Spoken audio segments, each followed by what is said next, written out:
अब बात एक ऐसे कानून की जो धर्म के नाम पर मौत बांट रहा है। इसे कहते हैं इश्निंदा या ब्लास्फेमी। ये वो शब्द है जो बांग्लादेश और पाकिस्तान जैसे देशों में हजारों जिंदगियों को तबाह कर चुका है। हाल में ही बांग्लादेश में एक हिंदू युवक दीपू चंदास के लिंचिंग में पूरी दुनिया को हिलाकर रह दिया।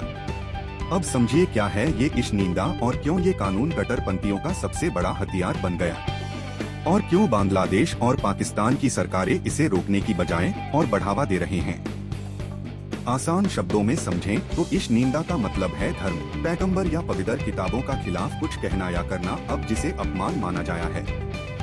अब ये कानून ब्रिटिश काल से ही चला आ रहा है। अगर आज ये अल्पसंख्यकों का खिलाफ यानी हिंदू, क्रिश्चियन और दूसरे अल्पसंख्यकों उनके खिलाफ बड़ा हथियार बन चुका है। पाकिस्तान में ये कानून पीनियल कोड की धारा 295 में है, बल्कि कट्टर सोच को बढ़ावा देते हैं। अब देखें US commission of international religious freedom की 2020 की रिपोर्ट में क्या कहा गया है। इसमें कहा गया कि दुनिया में 84 देशों में इसलिए नाकानून है और इसमें से सबसे ज्यादातर ये मुस्लिम बहुल देशों हैं। लेकिन पाकिस्तान और बांग्लादेश में ये सबसे खतरनाक स्तर पर पहुंच चुका है, जहां आरोप लगने से पहले ही मौत की सजा सुनाए गए की है। अब 18 दिसंबर 2025 को यही हुआ। बांग्लादेश में 27 साल के हिंदू युवक दीपू चंदास को भीड़ ने पीट कर मार डाला, पेड़ से लटकाया और आग लगा दी। अब आरोप था कि फेसबुक पर पैगंबर के खिलाफ पोस्ट किया, लेकिन परिवार का कहना है कि ऐसा कुछ नहीं था। हालांकि ये जांच का विषय है, पुलिस जांच कर रही है, लेकिन सच्चाई आने से पहले दीपू की मौत हो चुकी। अब अगस्त 2024 से जुलाई 2025 के बीच बांग्लादेश में कम से कम 637 लोग मॉब लिंचिंग में मारे गए। इसमें 41 पुलिसकर्मी भी शामिल है। ये पिछले साल के मुकाबले 12 गुना ज्यादा है। 2012 और 2020 के बीच एक स्टडी में अनुमानित 625 लोग मॉब लिंचिंग के शिकार में थे। 2019 में ही 65 लोगों को बांग्लादेश में भीड़ ने मार डाला। 2024 के बाद की राजनीतिक उथल-पुथल में रिपोर्टों के मुताबिक 70% से ज्यादा भीड़ हिंसा के पीड़ित या तो विपक्षी राजनीतिक दलों से जुड़े लोग थे या धार्मिक अल्पसंख्यक जैसे हिंदू, ईसाई, सिख, जैन पर साजिश, इस निंदा या धन विरोधी होने का आरोप चस्पा कर दिया गया। ह्यूमन राइट्स कांग्रेस और बांग्लादेश के माइनॉरिटीज की 2025 की रिपोर्ट के मुताबिक जून से दिसंबर 2025 तक हिंदुओं पर इस निंदा से जुड़ी 71 घटनाएं की।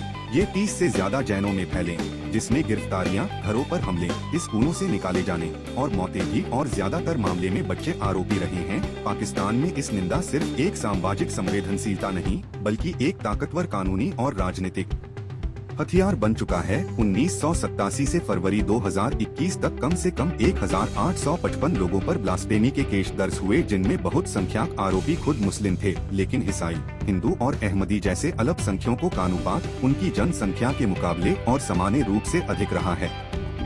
अदालतों ने कई मामलों में मौत की सजा तक सुनाई। हालांकि किसी को सजा तो नहीं दी गई, लेकिन सजा से पहले ही लोग दादात तक पहुंचते।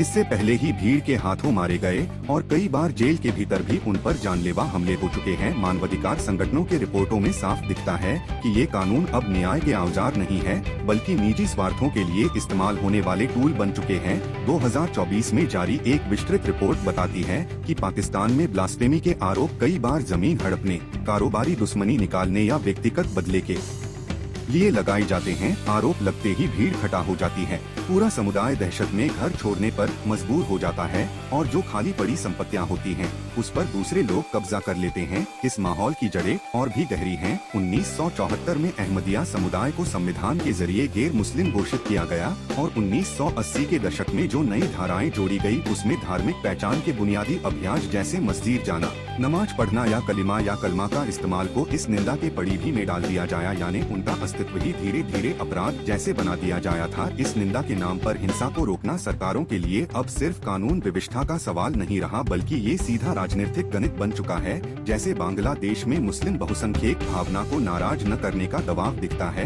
वैसे ही पाकिस्तान में इस्लामी समूहों को सड़क, ताकत और नेताओं को खुलकर सुधार करने की बात करने से रोक दिया है। इतिहास गवाह है कि जब भी किसी सरकार ने विनी कानूनों में बदलाव या उन्हें सीमित करने की कोशिश की, सड़कों पर उग्र प्रदर्शन हुए, फतवे जारी हुए और यहाँ तक कि गवर्नरों और नेताओं की हत्या तक कर दिए। अब यह संदेश पूरी राजनीतिक व्यवस्था तक पहुँच चुका है, चुभोगे तो जेल जाओगे, यही एक मैसेज है जिससे हर सरकार चाहे पाकिस्तान हो या बांग्लादेश डरती है और इस निंदा का गलत इस्तेमाल होता है और बेगुनाह अल्पसंख्यक मारे जाते हैं।